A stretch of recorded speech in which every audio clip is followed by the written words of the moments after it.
Person-centered planning to me means being in control of everyday decisions and long-term choices and decisions that you make in life that allows you to break away from the dependency and stereotypes that are often imposed on people with disabilities. I had the good fortune of being raised by parents whose goal was to provide me with the opportunities to acquire skills so I could get the greatest level of independence possible. This was supported by coming from an upper middle class socioeconomic background that gave me these options and advantages that are often not available to people from other socioeconomic backgrounds.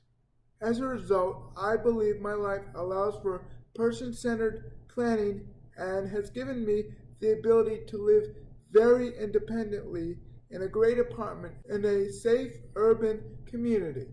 Person-centered services are very important to me in having the ability to direct and make my own choices when it comes to how I want to live my life. I do have access to a support staff for help with daily activities that are necessary for me for independent living. For example, although I can dress myself, there are times when I do need assistance. Certain daily living activities, such as cooking, requires a lot of fine motor skills. Those particular tasks are difficult for me. My staff help me in making person-centered planning decisions when it comes to cooking and other life skills as well. However, I am in charge of selecting and managing my staff. Sometimes this can create some difficult solutions in terms of managing direct support staff. Recently, because of the pandemic, I was challenged with a DSP direct support professional who had worked for me for a number of years and was not willing to get vaccinated, was not willing to take a personal once a week COVID test. So she abruptly, during her shift, just decided not to work for me, and that put me in a tough spot. I wanted staff to follow COVID compliance. It was very important to me.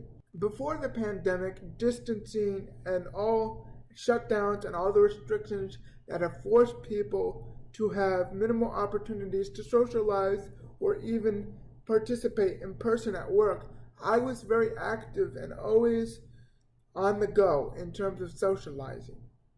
The people I work with and my friends are all respectful of my independence and careful not to treat me differently because of my disability. They also make accommodations that allow me to join them in their activities. For example, they understand the need to have wheelchair access for restaurants or other places for entertainment. They understand the concept of person-centered planning and how important it is for me to live and make my own decisions independently for the good of my life and the people who support me. Thank you very much for listening.